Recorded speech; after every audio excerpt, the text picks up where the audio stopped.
My hands were shaking so hard that I almost dropped Mr. Okafor's phone into the toilet bowl.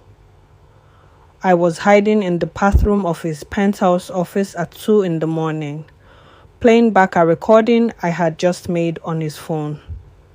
The recording that would either save his life or end mine. On the screen, his wife's voice was clear as day. "The papers are ready. Once he signs tomorrow, the company transfers to us, and we can finally get rid of him." I pressed my back against the cold bathroom tiles, trying to breathe. How did Adana, a 24-year-old cleaner from Ajegunle, end up here? How did I go from scrubbing floors to holding evidence that could destroy one of Nigeria's richest families? The answer was simple. I was tired of being invisible. Let me start from the beginning. My name is Adana Obiago, and before all this wahala started, I was nobody. Just another girl in a blue cleaning uniform, mopping floors in Okafor Towers, the biggest tech company in Lagos. I got the job through my aunt who knew someone who knew someone.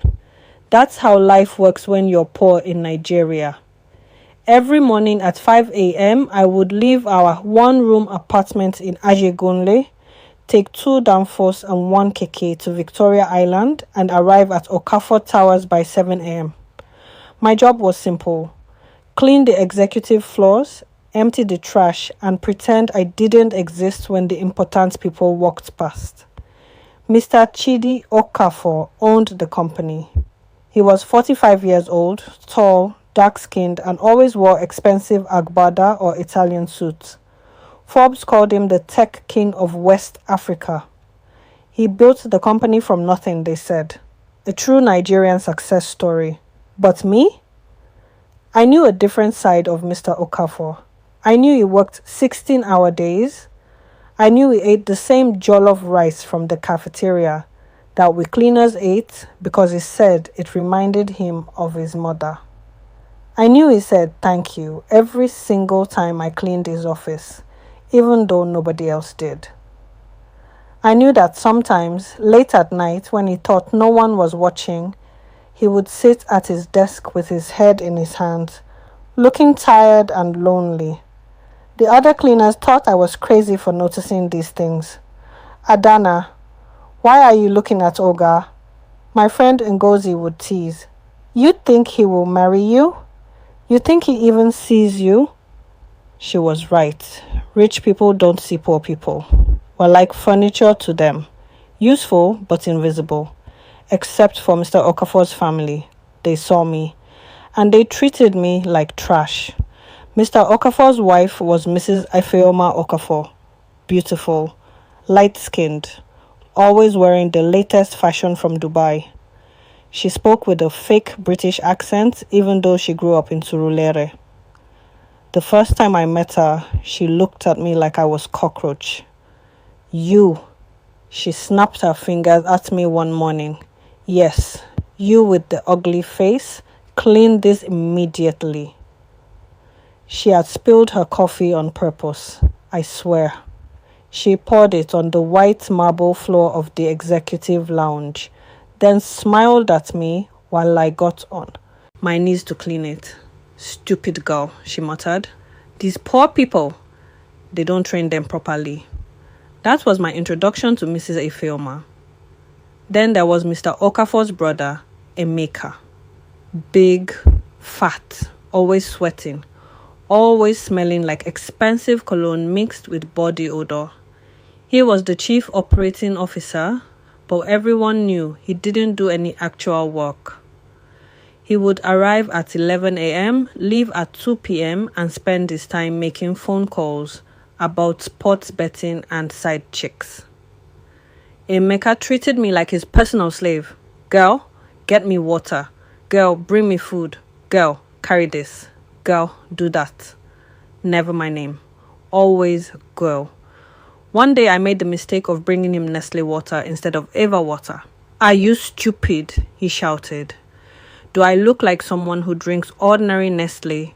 Do you want to poison me? Useless girl." He threw the bottle at me. It hit my shoulder. Everyone in the office saw it, but nobody said anything. What would they say?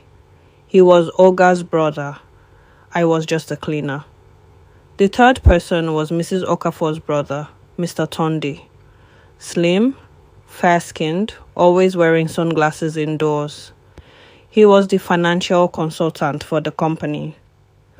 I later learned this meant he had access to all of Mr. Okafor's bank accounts and business deals. Mr. Tonde never shouted at me like the others. Instead, he would smile this creepy smile and say things like, "Ah, small girl, you're looking fresh today, oh. You want me to take care of you?" I learned to avoid him completely. These three people, Mrs. Ifeoma, Emeka, and Mr. Tunde, they ran that office like their personal kingdom. And Mr. Okafor? He was always too busy working, too busy making money, too busy saving the company to notice what his own family was doing. Or maybe he noticed and just didn't care. Everything changed 3 months ago on a Tuesday evening. I was cleaning the executive conference room around 9 p.m. Most people had gone home. I was vacuuming under the big conference table when I heard voices outside the door. I quickly turned off the vacuum and ducked under the table, holding my breath. The door opened. Mrs. Ifeoma, Emeka, and Mr. Tonde walked in. They didn't even glance around the room. Why would they? Cleaners are invisible, remember? Are you sure the papers are ready? That was Mrs. Ifeoma's voice. Yes, Mr. Tonde replied. I've been working with the lawyer for months. Once Chidi signs the new contract tomorrow, everything transfers to us. The company, the properties, everything. My heart started beating fast. I held completely still under that table. That foolish man, Mrs. Ifeoma laughed. He trusts me so much. He doesn't even read documents anymore. He just signs whatever I put in front of him. What about the board? Emeka asked. Won't they ask questions? The board will do what we tell them, Mr. Tonde said. I've been paying them for months, and once we have control, we can push Chidi out completely. Maybe we'll say he's sick.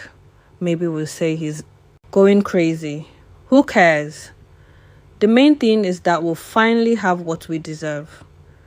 After everything we've endured, Mrs. Ifeoma said, living with that village man, pretending to love him for 15 years. Do you know how hard it has been? But tomorrow, it all ends. Tomorrow we become truly rich. They laughed. All three of them laughed like it was the funniest joke in the world. I stayed under that table for 30 minutes after they left, unable to move. My whole body was shaking. Mr. Okafor was going to lose everything. Tomorrow. And he had no idea. That night, I didn't sleep at all. I kept thinking about what I had heard. Should I tell Mr. Okafor? Would he even believe me? I was just a cleaner. He might think I was crazy. Or worse, he might tell his wife, and then they would know I was the one who warned him. These people could destroy me. They could make sure I never worked again. They could do worse. But then I remembered something. I remembered the day my younger brother, Chukwudi, needed money for school fees. We didn't have it. My mother was crying, saying we would have to pull him out of school. I was desperate. I did something I had never done before. I went to Mr. Okafor's office and knocked on his door. Sir, please, I'm sorry to disturb you. My brother needs school fees. I don't have it. I will work extra hours. I will do anything. But please, can you help me? I was crying, begging, expecting him to send me away. Instead, Mr. Okafor asked me how much I needed. When I told him, he opened his drawer and gave me double the amount. Your brother's education is important, he said. Don't worry about paying me back. Just make sure he studies hard. I cried even more. Sir, thank you. God bless you. I will never forget this. He smiled. We have to help each other, Adana. That's what makes us human. He remembered my name. He called me Adana, not girl or you. For the first time in that company, someone saw me as a person. That memory made my decision easy. I was going to save Mr. Okafor, even if it killed me. I started watching them carefully. Every day I would clean their offices, empty their trash, and pay attention to everything they said and did. Emeka was sloppy. He would throw important documents in the trash, thinking nobody would look. I started checking his bin every day, taking pictures of documents with my phone before disposing them, bank statements, emails, messages about bribing board members. Mr. Tunde was more careful, but he was also arrogant. He would have loud phone conversations, never thinking that the cleaner mopping the floor could understand what he was saying. I heard everything. The fake companies he created, the money he was stealing, the deals he was making behind Mr. Okafor's back. Mrs. Ifeoma was the smartest and most dangerous. She never said anything important around staff. But I noticed something. Every Thursday at 7 p.m., she would go to Mr. Okafor's office when he was in meetings, use his computer for 30 minutes, then leave. One Thursday, I pretended to clean the office next door, but I was actually watching through the glass partition. I saw her log into his computer, open files, transfer documents. She was stealing his passwords, accessing his accounts, setting up the transfer of his assets. I needed proof, real proof, not just my word against theirs. That's when I made a risky decision. I befriended Mr. Okafor's secretary, Sister Patience. She was a nice woman from Calabar, maybe 45 years old, always eating chin-chin at her desk. Sister Patience, I said one day, bring in a bottle of cold Coke. You've been working here a long time, Abby? 12 years, she said proudly. I've been with Olga since the beginning. You must know everything that happens in this office. She looked at me suspiciously. Why are you asking? I took a risk. Sister, I think Olga is in danger. Her eyes widened. What do you mean? I can't say everything now, but I need your help. I need to access some files, just to confirm something. Adana, this is serious matter. Oh. If you're wrong, we both finish. And if I'm right and we do nothing, Olga will lose everything. Sister Patience stared at me for a long moment. Then she sighed. You know what? I've never liked that wife of his. She treats us like dogs. What do you need? That's how I got access to Mr. Okafor's email archives, old contracts, and financial records. Sister Patience would let me into the office after hours. I would take pictures of everything and we would lock up like nothing happened. What I found shocked me. Mrs. Ifeoma and Mr. Okafor had a prenup agreement. If they'd divorced, she would get nothing. So she couldn't just leave him. She needed to take everything legally. That's why they created this elaborate plan. They would make him sign documents, thinking they were routine business papers. But actually, they were transferred documents. His company, his properties, his bank accounts, everything would go to them. And then they would declare him mentally unfit, take control of everything, and either dump him in a psychiatric hospital or simply make him disappear. It was brilliant. It was evil, and it was about to happen. I knew I had to tell Mr. Okafor, but I needed to be smart about it. If I just went to him with this information, his wife would find out. She would deny everything, destroy the evidence, and probably fire me or worse. I decided to wait for the right moment, but the right moment never came. Instead, everything went wrong. One morning, I arrived at work and found security waiting for me at the entrance. Adana Obiagu, the head of security, asked, "Yes? Come with us." My heart dropped. They took me to the security office, where Mrs. Ifeoma, Emeka, and Mr. Tonde were waiting. Mrs. Ifeoma was holding her diamond necklace. "This necklace is worth 5 million naira," she said dramatically. "I left it in my office yesterday. This morning it's gone. And you, Adana, you were the only cleaner in my office yesterday evening." "Madam, I didn't take anything," I said quickly. "Search her," Mrs. Ifeoma ordered.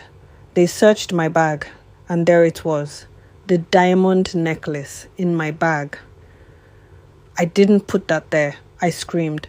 "Someone planted it. I'm not a thief." "That's what all thieves say," Emeka sneered. "Stupid girl. You people are all the same. We give you job, we feed you, and this is how you repay us?" "I'm calling the police," Mr. Tonde said, already dialing. I couldn't breathe. I couldn't think. This was it. They knew I was investigating them. Somehow they found out. And now they were going to destroy me. I would go to jail. My family would be disgraced. Everything was finished. Wait. Mr. Okafor walked into the security office. "What's going on here?" "Chidi, thank God you're here." Mrs. Ifeoma ran to him. "This girl, this cleaner, she stole my necklace. We found it in her bag. I want her arrested immediately." Mr. Okafor looked at me. I looked back at him, tears streaming down my face. "Sir, I didn't do it," I whispered. "I swear on my life, I didn't do it." "Of course you did it," Emeka shouted. "The evidence is right there." "Chidi, why are you hesitating?" Mrs. Ifeoma demanded. "Call the police. Let her rot in jail. Teach these poor people a lesson." Mr. Okafor was quiet for a moment. Then he said, "No." "What?" Mrs. Ifeoma looked shocked. I said, "No, I'm not calling the police." "But she's a thief." "Ifeoma, I've worked with Adana for 2 years. She's never stolen anything. She's never lied. She's one of the most honest people in this company." He turned to me. "Adana, did you take the necklace?" "No, sir." "Never, sir." "Then I believe you." He turned to his wife. "Maybe you misplaced it. Maybe someone else took it. But I'm not sending this girl to jail without proper evidence." Mrs. Ifeoma's face turned red with anger. "You're taking her side over your own wife?" "I'm taking the side of truth. This matter is closed. Adana, go back to work." I couldn't believe it. He believed me. He actually believed me. But Mrs. Ifeoma wasn't done. "Fine. She can stay. But Chidi, we need to talk about the new contracts. Remember, you're signing them today?" My blood went cold. Today. It was happening today. I knew I had to act fast. That evening, I waited until everyone left the office. Mr. Okafor was in a late meeting with some Japanese investors. I knew he would be busy for hours. I snuck into Mrs. Ifeoma's office. I needed to find those documents, the ones Mr. Okafor was supposed to sign. I searched her desk, her drawers, her briefcase, nothing. Then I heard footsteps outside. I quickly hid under her desk, my heart pounding. The door opened. Mrs. Ifeoma walked in, talking on the phone. "Yes, everything is ready for tomorrow," she said. "Chidi will sign in the morning, and by afternoon, we'll have control of everything." I know. He's been suspicious lately, but it's too late now. That cleaner girl, don't worry about her. I've planted enough evidence. If she tries anything, we'll destroy her completely. Yes, I'll see you at the house. Love you too. She hung up. I realized she wasn't talking to her brother. She was talking to someone else, someone she loved. She opened her safe, took out a folder, locked it again, and left. As soon as she was gone, I came out from under the desk. I looked at the safe. It had a digital lock. I had watched her enter the code, but from my angle, I only saw her hand movements, not the actual numbers. I tried a few combinations. Nothing worked. I was about to give up when I remembered something. Mrs. Ifeoma's birthday. She was the type of person who would use her own birthday as a password. I entered the date. The safe opened. Inside was the folder. I took it out and started reading. It was worse than I thought. Not only would Mr. Okafor lose his company, but the documents also included a psychiatric evaluation form already filled out, saying he was mentally unstable. They had paid a doctor to sign it. Once Mr. Okafor signed the transfer documents, they would use this evaluation to have him committed to a psychiatric hospital. They were going to lock him up. Forever. I took photos of everything with my phone. Then I had an idea. A crazy, risky, possibly stupid idea.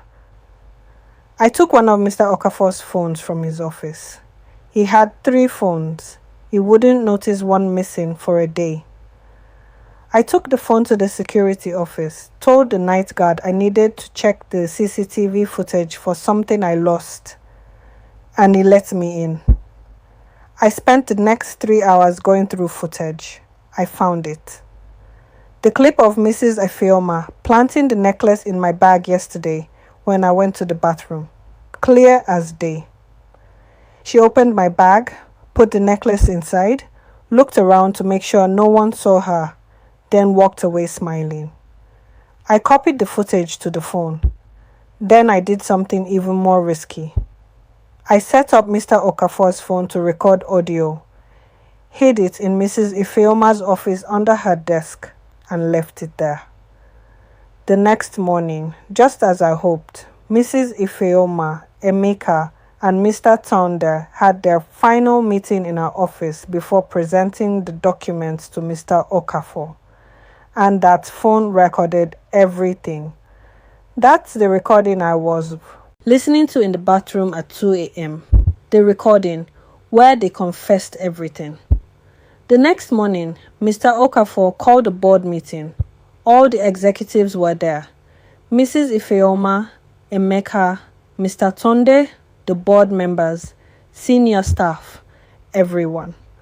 I was mopping the floor outside the conference room when Sister Patience called me. Adana, Olga wants to see you. Me? Why? I don't know. Just come. I walked into that conference room with my cleaning uniform, my rubber gloves, my bucket and mop. Everyone stared at me like I was a rat that wandered into a wedding. Chidi, what is this? Mrs. Ifeoma asked. Why is the cleaner here? Sit down, Adana, Mr. Okafor said calmly. I sat in the corner confused. Today, I called this meeting to sign some important documents. Mr. Okafor began. My wife, my brother, and my brother-in-law have prepared new contracts for me. Apparently, these contracts will help the company grow. Isn't that right, Ifeoma? Mrs. Ifeoma smiled. Yes, darling. Just routine business papers. I see. Well, before I sign, I want everyone to watch something. He turned on the projector. The CCTV footage started playing. Mrs. Ifeoma planting the necklace in my bag. Her looking around. Her smiling. The room went silent. Chidi, I can explain. Mrs. Ifeoma started. Wait, there's more? Mr. Okafor said. The audio recording started playing. Their voices filled the room. Every word, every plan, every betrayal. Mrs. Ifeoma's face went white. Emeka started sweating even more than usual. Mr. Tunde tried to run for the door, but security was already there, blocking it. For months, I've been feeling like something was wrong, Mr. Okafor said. His voice was calm, but I could hear the pain underneath. I felt like my own family was turning against me, but I thought I was being paranoid. I thought I was working too hard. I thought I was imagining things. He looked at me. And then Adana came to my office 3 days ago. She brought me evidence. Photos, documents, recordings, everything. She showed me what you've been doing. She showed me how you've been stealing from me, planning to destroy me, planning to lock me up in a psychiatric hospital. Everyone was staring at me now. I wanted to disappear. At first, I didn't believe her. Mr. Okafor continued. I thought, how can this young girl, this cleaner, how can she know things about my business that I don't know? But she insisted I investigate. She begged me to check, so I did. I hired private investigators. I checked my accounts. I reviewed every document, and I found out she was right about everything. He turned back to his wife. 15 years, Ifeoma. 15 years of marriage. Was any of it real? Did you ever love me? Or was I always just a bank account to you? Mrs. Ifeoma didn't answer. She just sat there, frozen. And you, Emeka? Mr. Okafor looked at his brother. My own blood. I gave you a job when nobody else would hire you. I paid your debts. I supported your family. And this is how you repay me? Emeka started crying. Brother, I'm sorry. They forced me. They said, save it. Mr. Okafor pressed the button on his phone. The door opened. Police officers walked in. These 3 people have committed fraud, embezzlement, forgery, and conspiracy to commit kidnapping. Mr. Okafor told the officers, I have all the evidence you need. Take them away. Chidi, please, Mrs. Ifeoma screamed as the police handcuffed her.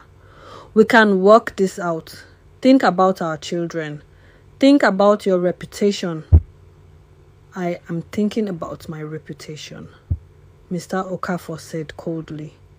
That's why I'm making sure everyone knows what you did. They dragged all 3 of them out of the conference room. Their screaming echoed through the halls of Okafor Towers. When they were gone, Mr. Okafor sat down heavily in his chair. He looked tired. He looked sad. He looked like a man who had just lost his family. Then he looked at me. Adana, come here. I walked to the head of the table. Still holding my mop, my hands were shaking. Sir, I'm sorry for everything, I said quietly. I know this must be painful for you. Painful? He laughed bitterly. Yes. It's painful to know that the people you loved never loved you back. It's painful to know that you were just a means to an end. But you know what would have been more painful? Losing everything because I was too blind to see the truth. He stood up and faced the board members. Ladies and gentlemen, I owe my company, my freedom, and possibly my life to this young woman. Adana Obiagu, a cleaner, someone most of you have never noticed, someone my own family treated like that. She risked everything to save me. She could have stayed silent. She could have protected herself, but she didn't. He turned back to me. You asked me once, a long time ago, what makes us human. Do you remember? I nodded. I didn't actually ask him that. He said it to me, but I didn't correct him. What makes us human is our ability to choose, he said. We can choose to be selfish or selfless. We can choose to be blind or to see. We can choose to help or to hurt. You chose to help me, even when it put you in danger. That's humanity. That's courage. That's integrity. He pulled out a document from his briefcase. Effective immediately. Adana Obiagu is appointed as the Director of Operations for Okafor Technologies. You will oversee all company operations, report directly to me, and receive a salary of 15 million naira per year, plus bonuses and benefits. I almost fainted. Sir, what? I'm just a cleaner. I don't even have a degree. You don't know how to run a company? He smiled. Neither did I when I started. But you know what you do have? You have eyes that see the truth. You have a heart that chooses good over evil. You have courage that most people in this room don't have. Those things can't be taught in any university. But sir, the board, the shareholders, they will never accept. This is my company, Mr. Okafor said firmly. I built it. I decide who runs it. If anyone has a problem, they can leave. He looked around the room. Nobody said anything. Furthermore, he continued, I'm establishing the Adana Obiagu Foundation. It will provide scholarships for young people from poor backgrounds who want to get education and training. Your brother Chukwudi will be the first beneficiary. The foundation will cover his education all the way to university and then help him find a good job. I started crying. Sir, this is too much. I can't accept all this. You can and you will. Also, I'm giving you the apartment in Lekki Phase 1 that my wife used to live in. It's yours now. You and your family can move in immediately. Sir, please, I'm just a small girl from Ajigunle. I don't deserve. Deserve? He looked at me seriously. Adana, you deserve everything good in this world. You saved my life. You saved my company. You did what my own family couldn't do. You were loyal when everyone else was betraying me. If anyone in this country deserves to succeed, it's you. I couldn't speak anymore. I just cried. Happy tears, scared tears, confused tears, all mixed together. Mr. Okafor addressed the board again. I know some of you are thinking this is crazy. Promoting a cleaner with no formal qualifications to Director of Operations. But let me tell you something. I've learned more about this company in the last 3 days from Adana than I learned in 3 years from my so-called family. She sees things other people miss. She cares about things other people ignore. That's the kind of person I want running my operations. One of the board members raised his hand. Mr. Okafor, with all due respect, won't this create problems? The staff might not accept our authority. Then those staff members can find jobs elsewhere. Mr. Okafor said simply, I'm not asking for opinions. I'm telling you what's going to happen. Adana has my full support. Anyone who undermines her undermines me. Is that clear? Everyone nodded. Good. Meeting adjourned. The next few weeks were crazy. The story blew up in Nigerian media. Billionaire's wife and family arrested for fraud. Cleaner exposes multi-million naira scam. From mop to management. The Cinderella story of Adana Obiagu. My phone never stopped ringing. Journalists wanted interviews. Bloggers wanted my story. Random people on Instagram were calling me inspiration. But the truth is, I was terrified. I moved from a one-room apartment in Ajegunle to a 4-bedroom penthouse in Lekki. I went from earning 40,000 naira a month to earning over 1 million naira. I went from mopping floors to having my own office, my own secretary, my own driver. It was too much, too fast. I didn't know what I was doing. I didn't know how to be a director. I didn't know how to manage people, or read financial reports, or make strategic decisions. Sister. Patience became my mentor. She taught me everything. How to dress for meetings, how to speak with confidence, how to read people, how to make decisions. Adana, you have something most of these executives don't have, she told me. You have common sense. You have street smart. You know what real life looks like. Use that. Trust your instincts. Slowly, I started to find my rhythm. I realized that running operations wasn't so different from cleaning. When you clean, you notice what's dirty, what's broken, what needs fixing. When you run operations, you do the same thing. You look for problems, inefficiencies, things that don't make sense. I started implementing changes. I noticed that the company was wasting millions on vendors who were overcharging us. I fired them and found better options. I noticed that employees on the lower levels had great ideas, but no one listened to them. I created a system where everyone could submit suggestions directly to management. I noticed that we were losing talented young people because we only hired from elite universities. I changed the recruitment policy. Now we hired based on skills and potential, not just certificates. Within 6 months, company productivity went up by 30%. Employee satisfaction increased, costs went down, profits went up. Mr. Okafor was right. I could do this job. Not because I had a degree, but because I understood what really mattered. Mrs. Ifeoma's trial was the biggest thing in Lagos.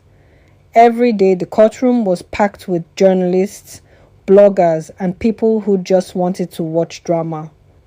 I had to testify. I was so nervous, I thought I would vomit on the witness stand.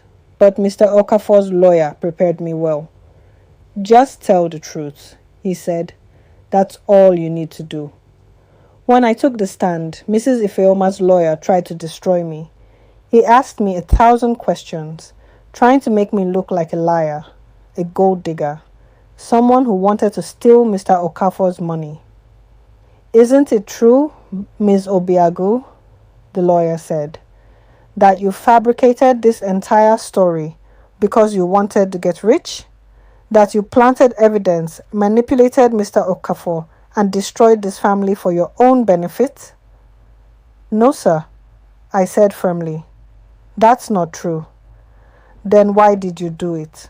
Why would a simple cleaner risk everything to help a billionaire she barely knows? I looked at Mr. Okafor in the courtroom. Then I looked at Mrs. Ifeoma, who was glaring at me with pure hatred. I did it because it was the right thing to do, I said. I did it because Mr. Okafor treated me with respect when nobody else did. I did it because I believe that good people shouldn't suffer because of bad people. And I did it because in this Nigeria, if we small people don't stand up for what's right, who will? The courtroom was silent. I am not a hero, I continued. I'm just someone who saw something wrong and tried to fix it. If that makes me a bad person, then I don't know what makes a good person anymore. When I finished testifying, people in the courtroom actually clapped. The judge had to bang his gavel to restore order. In the end, Mrs. Ifeoma, Emeka, and Mr. Tunde were all convicted. Mrs. Ifeoma got 12 years for fraud and conspiracy. Emeka got 10 years. Mr. Tunde got 15 years because he was the mastermind. As they took Mrs. Ifeoma away to prison, she looked at me one last time. I hope you're happy, she spat. You destroyed my life.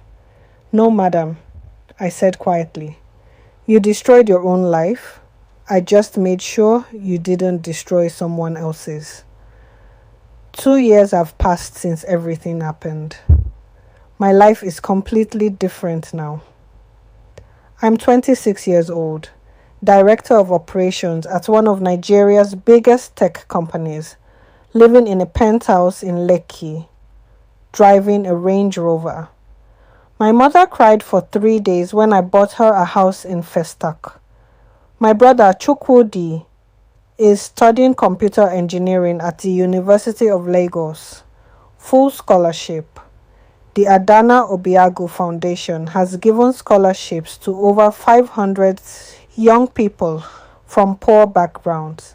Some of them are now working at Okafor Technologies. Some have started their own businesses. Some are still in school, but they have hope now. Hope that they can succeed too, no matter where they come from. People always ask me, Adana, how does it feel? Going from cleaner to director. The truth is, it feels strange. Sometimes I still wake up at 5 a.m., ready to take Danfo to work. Sometimes I see a mop and bucket, and my hands start itching to clean something. Sometimes I miss the simplicity of my old life, when my only worry was whether I would finish cleaning all the offices before 6 p.m. But mostly, I feel grateful. Not because I'm rich now. Money is nice, but it's not everything. I feel grateful because I learned something important. Your background doesn't define your future.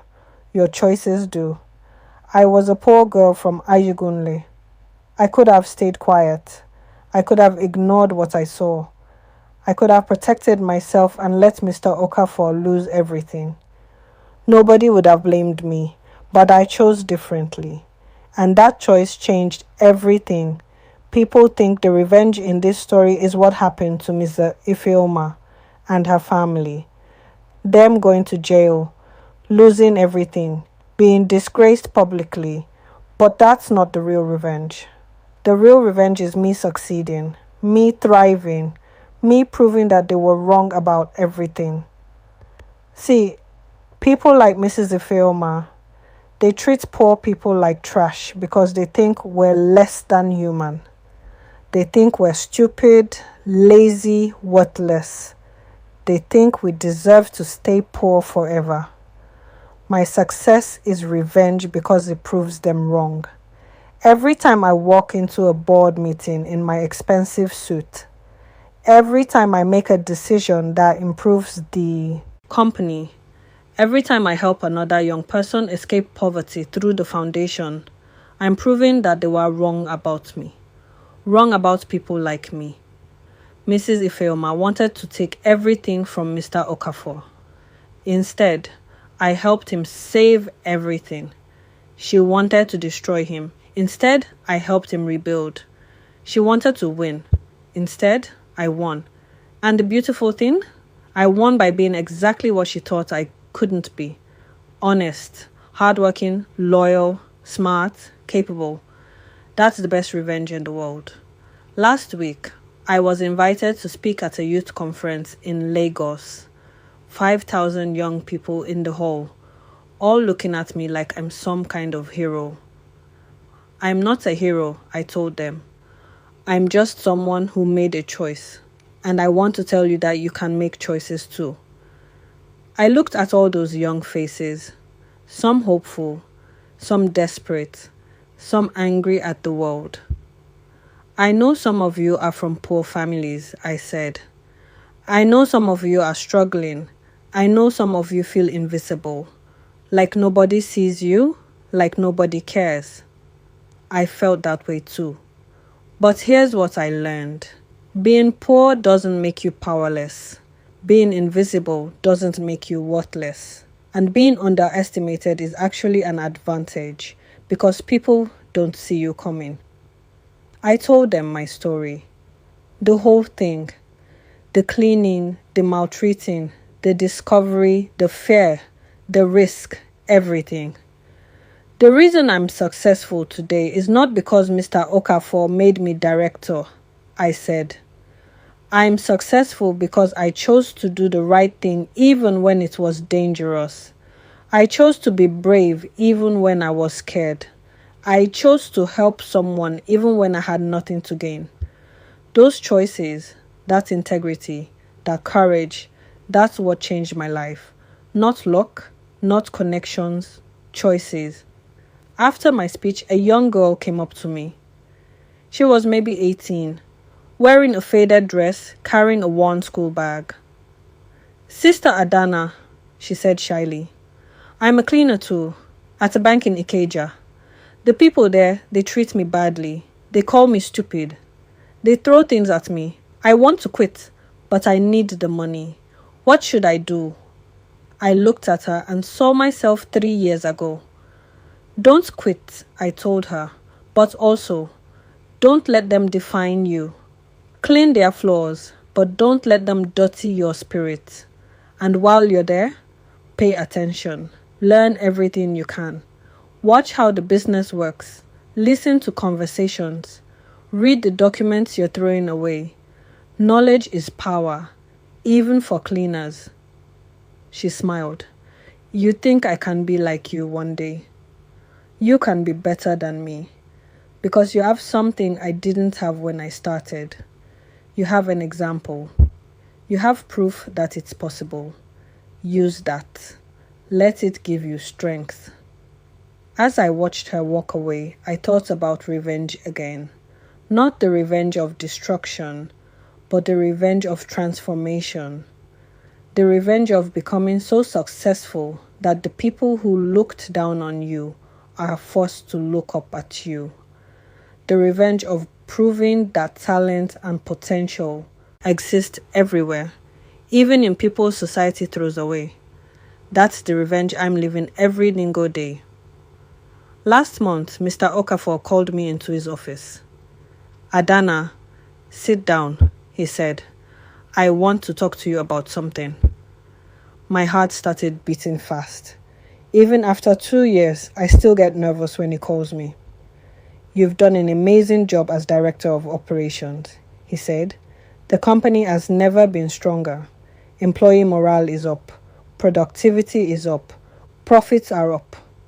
You exceeded every expectation I had." "Thank you, sir. Which is why I want to offer you something. I'm making you COO, Chief Operating Officer, second in command of the entire company. What do you say?" I sat there, stunned. "Cool?" That was Emeka's old position. That was one of the most powerful positions in the company. "Sir, I don't know what to say." "Say yes," he smiled. "You've earned it." "Why are you doing all this for me, sir?" I asked.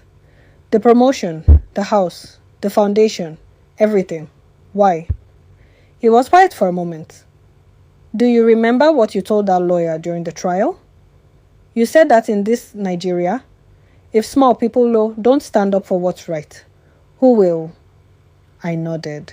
"That's why," he said.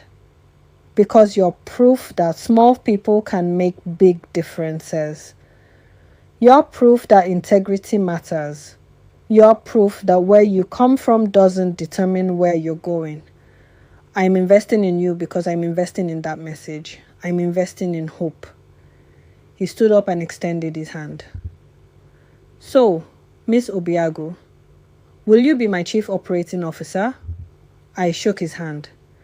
"Yes, sir, I will." As I walked out of his office that day, I passed by the cleaning staff. They were mopping the floors, emptying trash cans, staying invisible. I stopped and talked to them. I asked about their families, their challenges, their dreams. I told them that I saw them, that they mattered, that they had value, because I remember what it feels like to be invisible. I remember what it feels like to be treated like you're nothing. I remember what it feels like when one person, just one person, treats you like you're human. That memory keeps me humble. That memory keeps me kind. That memory keeps me hungry to help other people escape the trap of poverty and invisibility. They say revenge is best served cold, but I disagree. The best revenge is served hot, fresh, and successful. The best revenge is living well. The best revenge is becoming the thing they said you could never be. The best revenge is winning, and trust me, I'm winning every single day.